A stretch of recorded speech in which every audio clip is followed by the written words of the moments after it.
hitako ny teninao ka nohaniko, hitako ny teninao ka nohaniko. Famerenana ny lesona sekoly sabata ho an'ny lehibe arahinao eto amin'ny Hope Fire Radio miaraka amin'ny imprimerie adventiste. Hitako ny teninao ka nohaniko, hitako ny teninao ka nohaniko.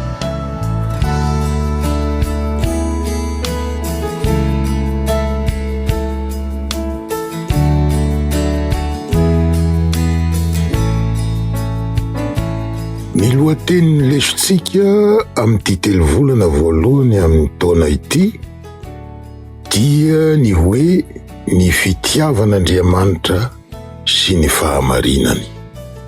Efa hitantsika teto tamin'ny heriny ny leson'ny herinandro voalohany izay nitondra ny lohateny hoe tia tsy vozonina Andriamanitra.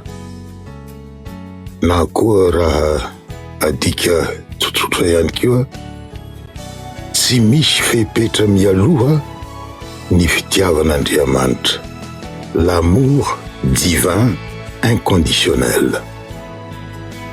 Ny lesontsika herinandro faharoa dia mitondra ny lohateny hoe fitiavana miorina amin'ny fanekena, izay iarahantsika mamerina izao.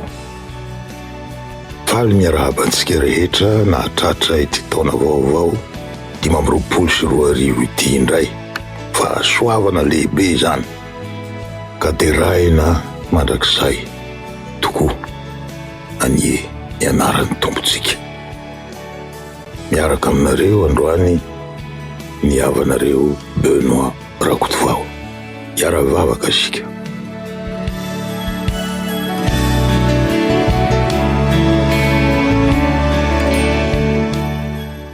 Rainay masina sy tsara indrindra ny an-danitro, feno fisaorana ny fonay noho ny fahasoavanao sy fitahianao tsy tambo isaina no raisinay tamin'iny taona Bonival iny. Ankehitriny izahay noho ny famindramponao dia manitsaka ity taona vaovao ity indray. Tahio izany taona izany Tompo, hitondra fanambinana, hitondra fahasalamana, hitondra fahasambarana, hitondra fitomboana ara-panahy sy fanapahan-kevitra vaovao ho anay rehetra. Omeo anay ny fanahinao masina Tompo, hanazava aminay ny lesona izay iarahanay mamerina eto ankehitriny. Dia mamelay ianao ny fahotanay sy ny tsy fahamendrehanay rehetra. Fa amin'ny anaratsoanao Kristy Tomponay sy mpamonjy anay no angatahanay izany vavaka izany. Amen.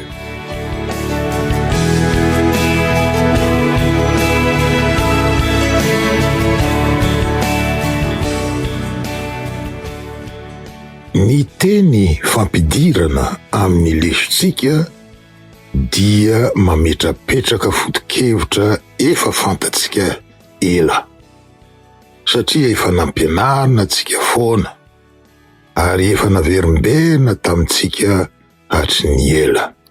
Tsy mamerina ny efa hitantsika fotsiny anefa io teny fampidirana io, fa manitsy ihany koa ny hevi-diso izay tafatsofoka, izay tafiditra tamin'ireo foto-kevitra efa fantatsika elabe ireo. Tsy inona izany fa ny mikasika ny teny Grika hoe agapao sy filia, izay samy nadika hoe fitiavana.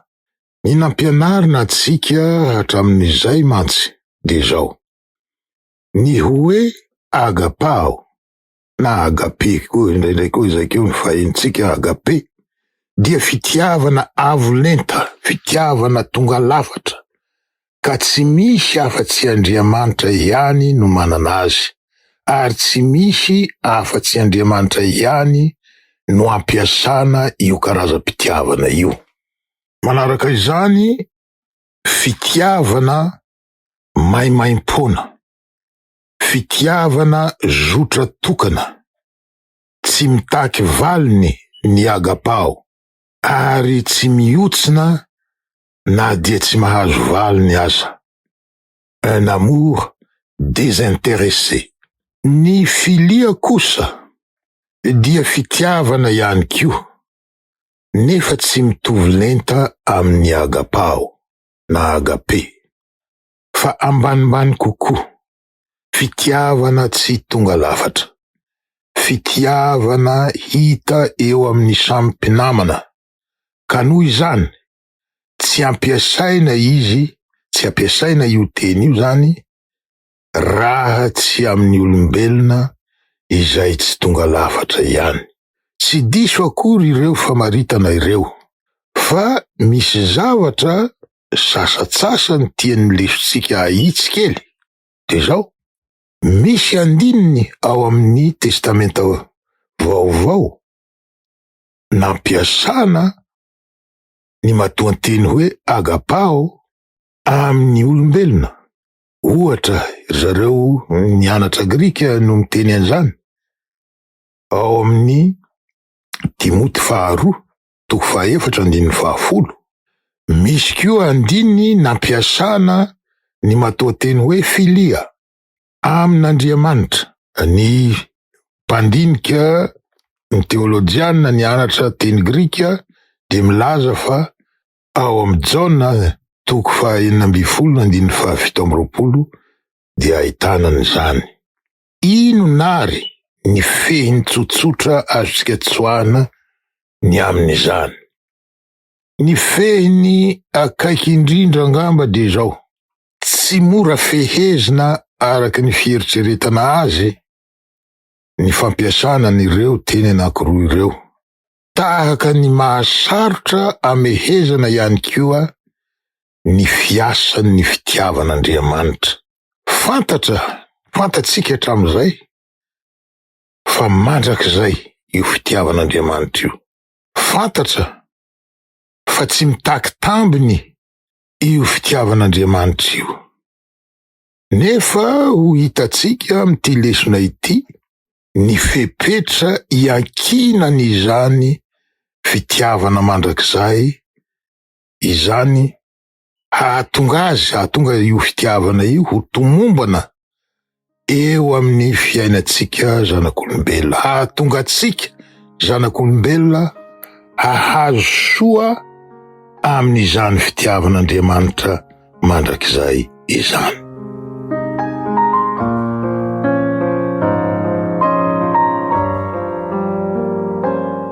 Leson'ny Alahady 5 Janoary ny taona 2020.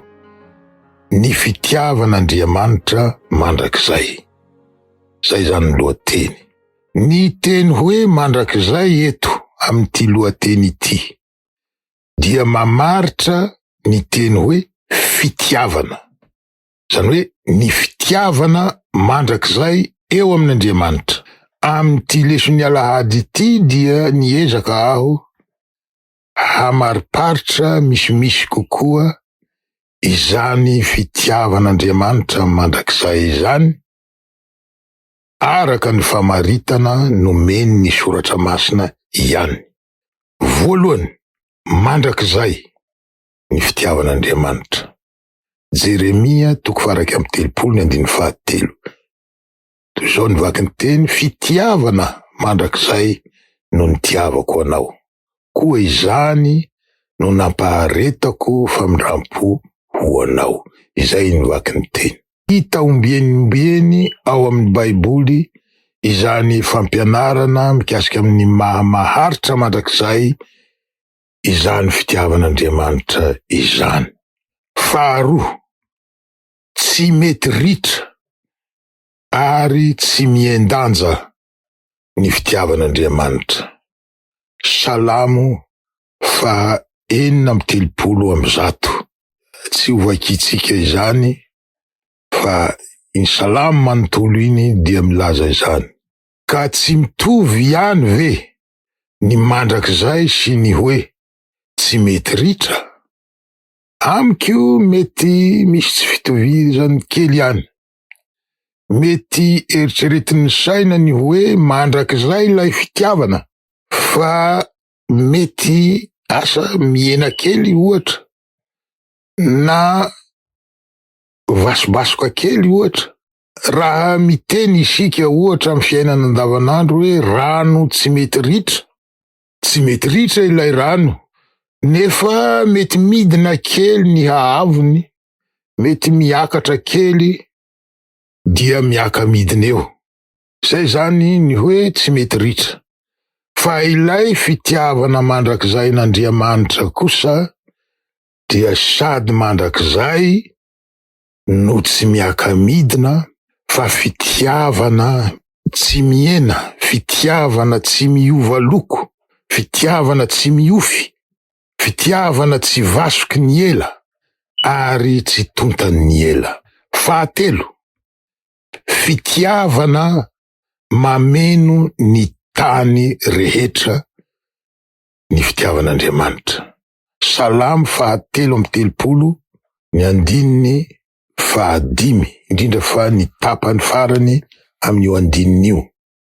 Tia fahamarinana sy rariny izy, enika ny famindram-pony Jehova ny tany. La bonté de l'Éternel remplit la terre. Ao amin'ny Salamo 5:70, ny andininy 7, dia izao koa ny voasoratra: manisy soa izao tontolo izao Jehova, ary ny fiantrany dia eny amin'ny asany rehetra. Zay no vaky miteny. Alay voan-tsaina izany hoe feno ny fitiavan'Andriamanitra izao tontolo izao. Eritreretony hoe eny amin'ny abakabaka, eny amin'ny tendrombohitra, eny amin'ny ranomasina, eo a-tokotaninao, ao an-tranonao, ombieny, tsy misy na atoma iray faran'izay bitika indrindra aza amin'izao tontolo izao ka tsy misy an'izany fitiavan'Andriamanitra izany. Izay indrindra no nahatonga ny filôzôfy sasatsasany nino ny foto-kevitra hoe l'immanence de Dieu, izany hoe mifangaro, mifampiosina ao amin'ny zavaboahariny Andriamanitra, ary nahatonga ny sasany hivavaka amin'ireny tendrombohitra reny, hihevitra fa Andriamanitra dia amin'ny miaraka mihosina amin'ireny zavaboahariny ireny, ka nahatonga fomba fivavahana hafahafa. Fa iny moa ady hevitra hafa, iny ady hevitra teo amin'ny zareo filôzôfy sy teolôjiana, tsy idiratsika iny fa ampioatsika fotsiny ny mahafantatra fa feno mitafotafo ny fitiavan'Andriamanitra izao tontolo izao. Faefatra, tsy manavakavaka na iza ny fitiavan'Andriamanitra. Matio 5:5-7. Zao no vaky ny teny: fa izy mampiposaka ny masoandrony amin'ny ratsy fanahy sy ny tsara fanahy, ary mampilatsaka ny ranon'orana amin'ny marina sy ny tsy marina. Zay no vaky ny teny. Milaza miara-mahita aho raha hamakafaka eto indray ny momba izany fahamarinana izany, satria raha tsika mahita fa iny masoandro iny dia mamiratra ho an'ny rehetra, ary ny rotsakorana rehefa tonga dia manamando, manondraka ny tanin'ny tsara fanahy sy ny tanin'ny ratsy fanahy. Tsy misy fanavakavahana eo amin'Andriamanitra, tsy misy fanavakavahana eo amin'ny fitiavan'Andriamanitra.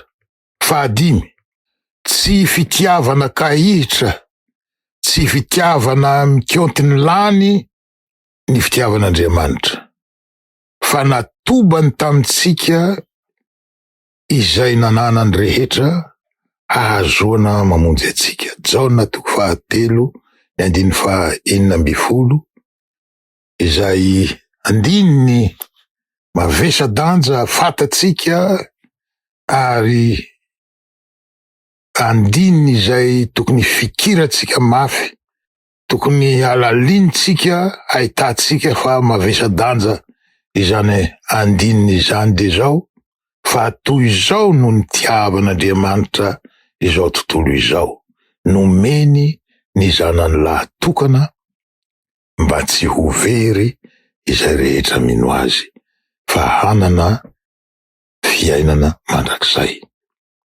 Fahenina, mahari-po Andriamanitra. Fitiavana mahari-po ny fitiavan'Andriamanitra. Petera 2:7 ny tompo tsy mahela ny teny fikasany araka izay ataon'ny sasany ho fahaelany, fa mahari-po aminareo izy ka tsy tiany hisy ho very fa mba ho tonga amin'ny fibebahana izy rehetra. Zay no vatiny teny. Ireo famaritana vitsivitsy ireo no azontsika ampiasaina amin'ny tenitsika olombelona, amin'ny fitenitsika olombelona, azo atsika milaza mamariparitra izany fitiavan'Andriamanitra izany. Fantatsika nefa fa tsy mahalaza azy rehetra io, fa mihoatra lavitra no ireo voalaza ireo ny tena izy, ary tsy ho takatry ny saitsika na oviana ny amin'ny fahafenoany izany fitiavan'Andriamanitra izany.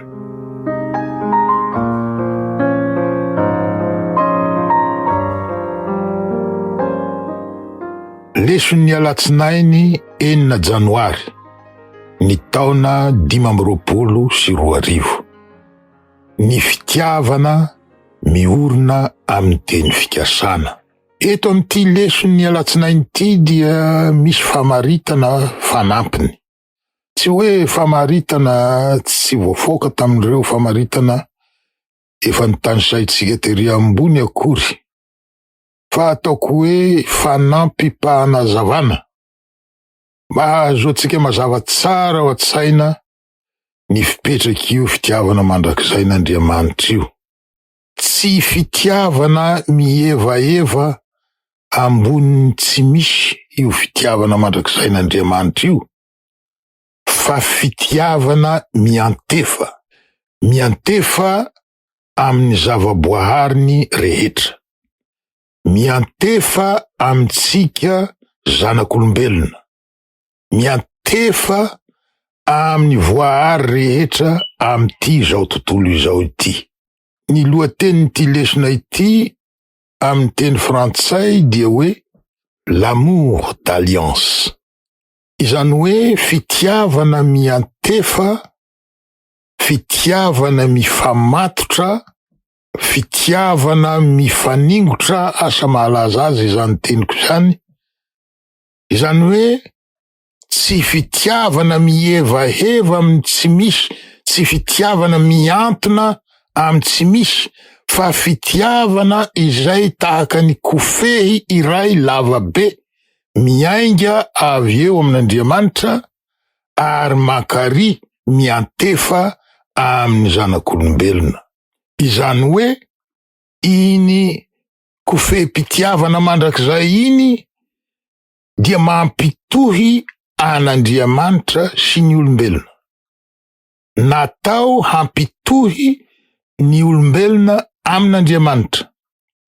Ny fanoharana ampiasain'ny Soratra Masina mamaritra n'iny kofehy volamena pitiavana mandrakizay iny dia fitiavana eto an-tany mba mety ahazoana an-tsaina kely ny amin'izany fitiavana zany dia ny fifankatiavana misy eo amin'ny mpivady, zany hoe mpivady mifankatia zany, na ny fitiavana misy eo amin'ny reny sy ny zanaka, na ny marimarina kokoa ny fitiavan-dreniny ny zanany.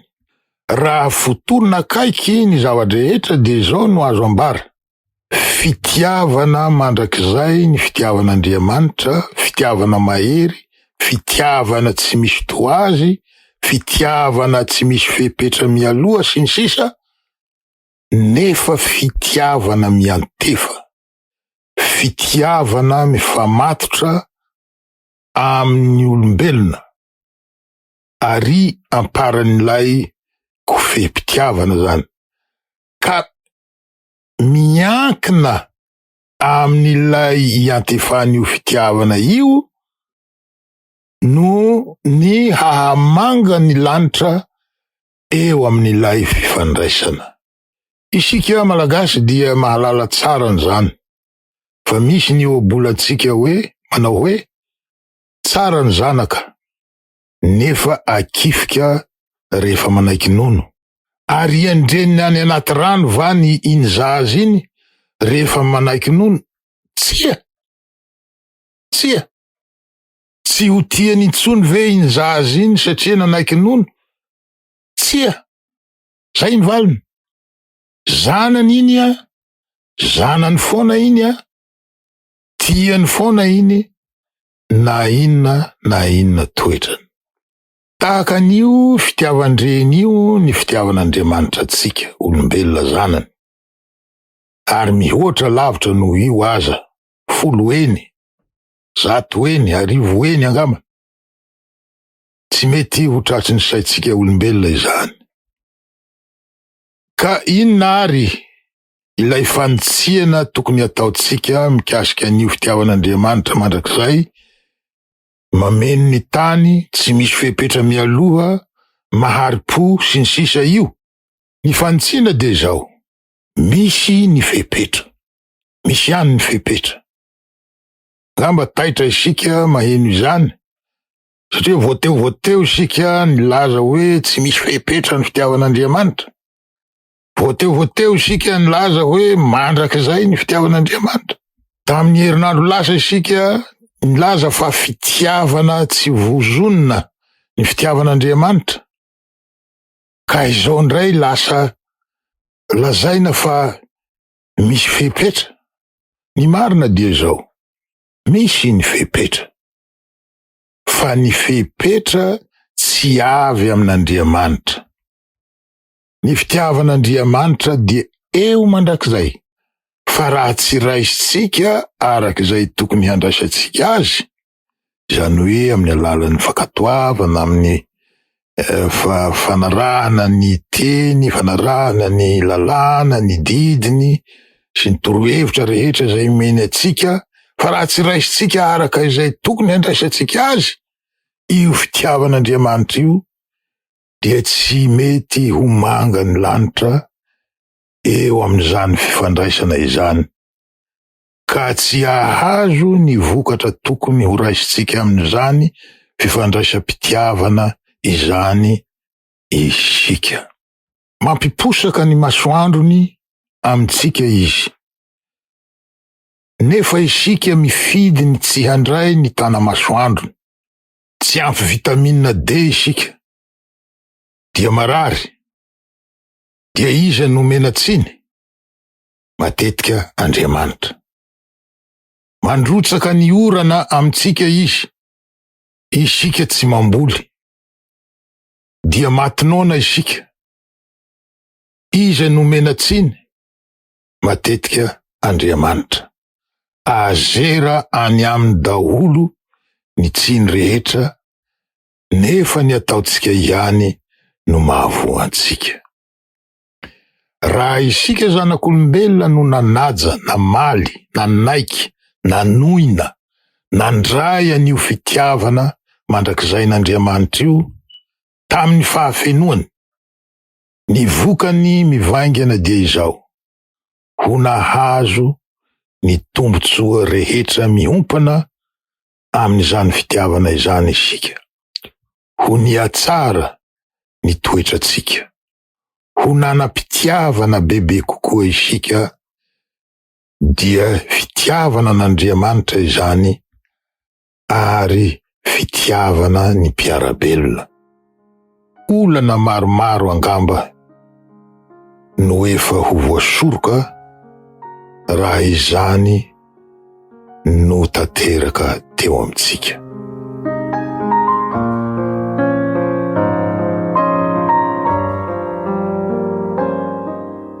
Leson'ny talata 7 janoary taona 2024. Fifandraisana misy fepetra. Io ary le voalaza teo. Fifandraisana misy fepetra. Efa voavalitsika tery ambony io lohateny io. Efa voazavatsika io fifandraisana misy fepetra io. Isika zany tsy afaka ilaza intsony hoe tsy misy ny fepetra. Misy ny fepetra. Fa tsy Andriamanitra no nametraka ny fepetra. Fa ny fandraisatsika na ny tsy fandraisatsika ny fitiavana natolotr'Andriamanitra tsika no fepetra izay hametra ny ho avitsika. Na isika hanaiky an'io fitiavana io ka ho tonga zanak'Andriamanitra, izany hoe ho voavonjy, na isika tsy ho tonga zanak'Andriamanitra fa hijanona ho zanaky ny devoly ka ho very. Fa Andriamanitra efa nanome pirofo miariary ny amin'io fitiavana mandrakizay tsy misy fepetra io. Tsy misy fepetra avy any amin'Andriamanitra no tiako ambara eto. Misy toko 9 vaovao iarahantsika mamaky. Romanina toko 5 ny 1:9 ka hatramin'ny 9. Fa fonimbola tsy nanan-kery isika dia maty Kristy tamin'ny fotoan'andro hamonjy ny ratsy fanahy. Fa saiky tsy misy olona manaiky ho faty hamonjy ny marina, fa angamba isy ihany ny sasany sahy maty aza hamonjy ny manao soa. Fa Andriamanitra mampiseho ny fitiavany atsika, fa fonimbola mpanota isika dia maty hamonjy atsika Kristy. Jaona toko 3:12. Fa toy izao no nitiavan'Andriamanitra izao tontolo izao, nomeny ny zanany lahy tokana mba tsy ho very izay rehetra mino azy, fa hanana fiainana mandrakizay. Ny lanitra manontolo no efa nomen'Andriamanitra atsika. Miankina amintsika fa tsy amin'Andriamanitra intsony ny raharaha. Anjarantsika ny mandray izany fitiavana natolotra atsika izany. Aty akianjatsika izao ny baolina, hoy ny fitenitsika mahazatra.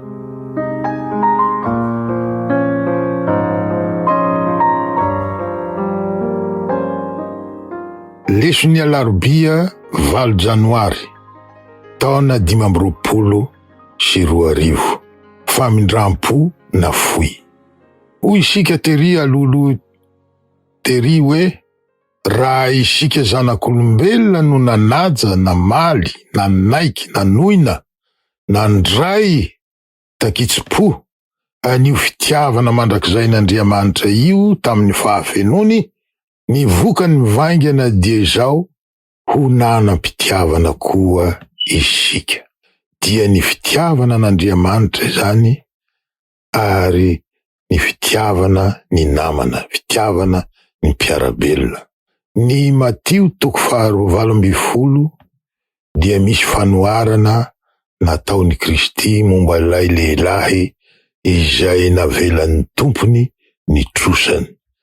Ndao vakitsika izany. Matio 12 toko 12 ny 17 ka hatramin'ny 15. Koa amin'izany ny fanjakan'ny lanitra dia tahaka ny mpanjaka anankiray izay te hidinika amin'ny mpanompony ny amin'ny volany. Ary raha vao nidinika izy dia nisy anankiray nentina teo aminy izay nitrosa talenta iray alina.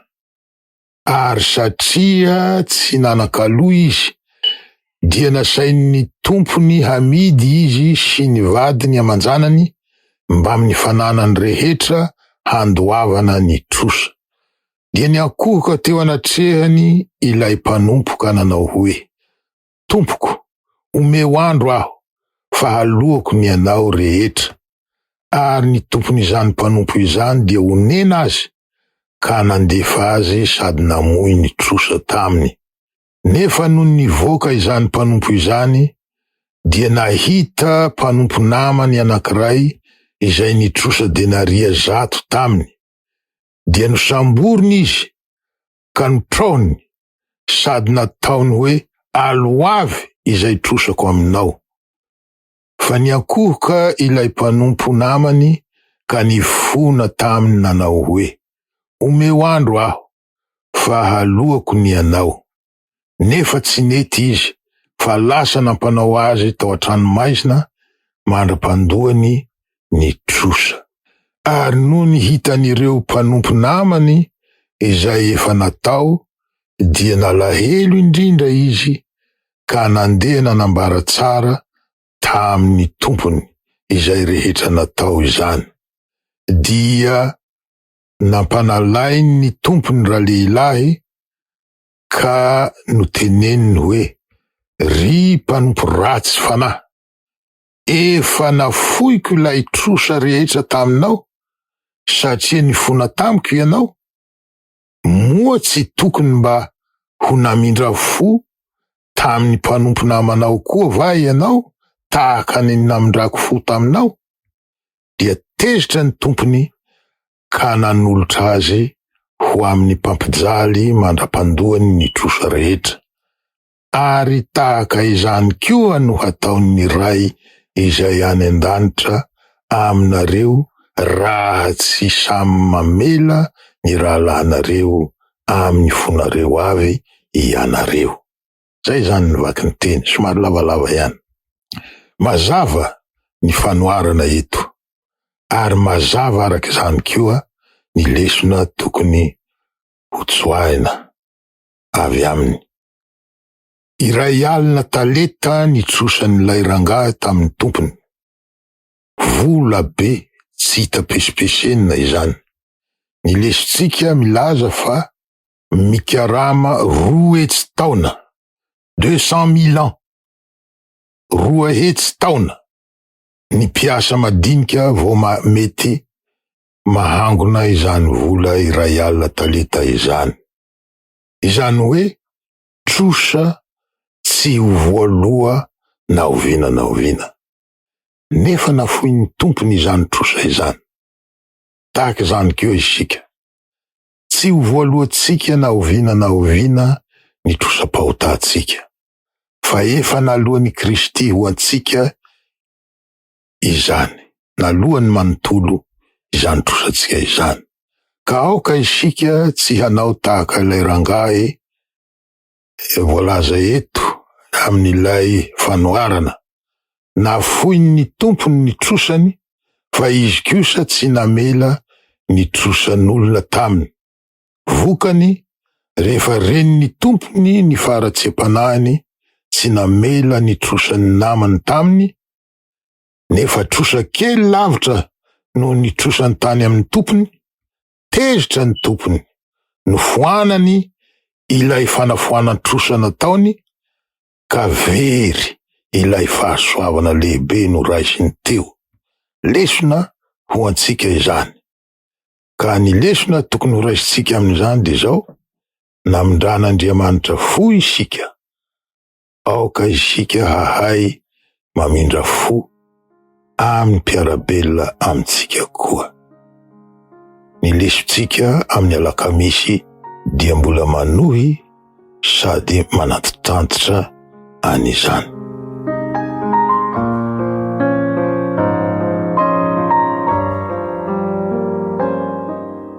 Alakamisy 7 Janoary taona 2022. efa nahazo maimaim-pona ianareo koa manomeza maimaim-pona. Tahaka ny tsy nahafahan'ilay mpanompo nanefa nitrosany tamin'ny tompony no tsy hahafahantsika manefa nitrosantsika amin'Andriamanitra koa, ary tsy ho mendrika na oviana na oviana ny fitiavan'Andriamanitra isika. Fa ny hany azontsika hatao ary tokony hataontsika dia ny mampiseho ny fitiavan'Andriamanitra amin'ny hafa araka izay tratrantsika. Raha fiantrana sy famelan-keloka lehibe tahaka izany no efa noraisintsika, manao hoana moa no tokony hanehoantsika fiantrana sy famelana amin'ny hafa. Aoka ho tsaroantsika fa very tamin'ilay mpanompo ny fiantran'ny tompony azy sy ny famelana heloka azony noho ny tsy nanehoany fiantrana sy famelana heloka tamin'ilay mpanompo namany.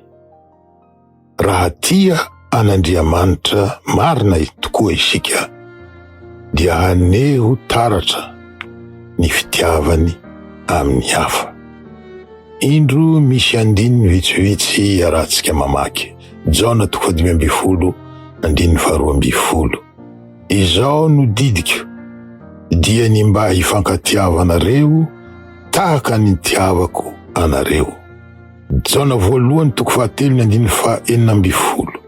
Izao no ahafantarantsika ny fitiavana, satria izy no nanolotra ny ainy hamonjy antsika, ary isika kosa mba tokony hanolotra ny aintsika hamonjy ny rahalahy.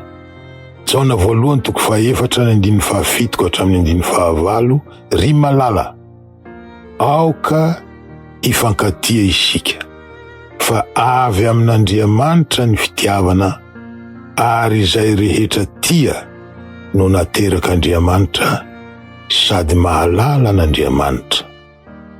Izay tsy tia dia tsy mba mahalala an'Andriamanitra, fa Andriamanitra dia fitiavana. Dia tahaka izay ry havana ny no amin'ny tianantsika ny lesona tamin'ity herinandro ity. Misaotra anareo ny haino hatramin'ny farany. Iara ivavaka isika.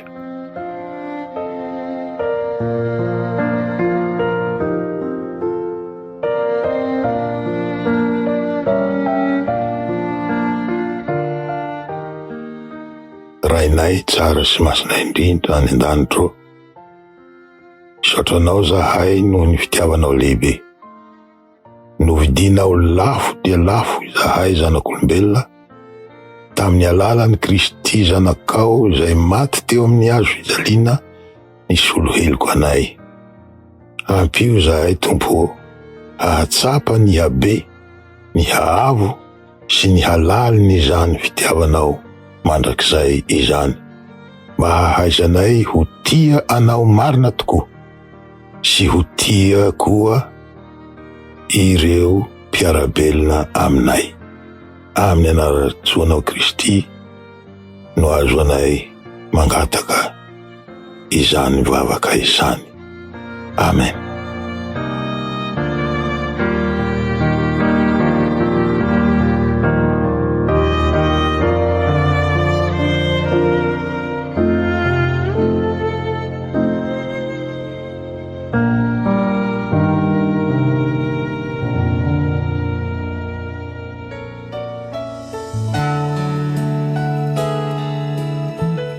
Hitako ny teninao ka nohaniko. Hitako ny teninao ka nohaniko.